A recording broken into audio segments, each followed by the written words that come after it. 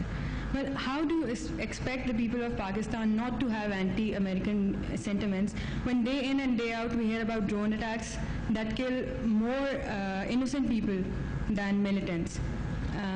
I mean, you yourself mentioned that we have had so many losses of innocent lives. How do you explain that? Thank you. Well, first let me say that I do not believe that there is any basis for your comment.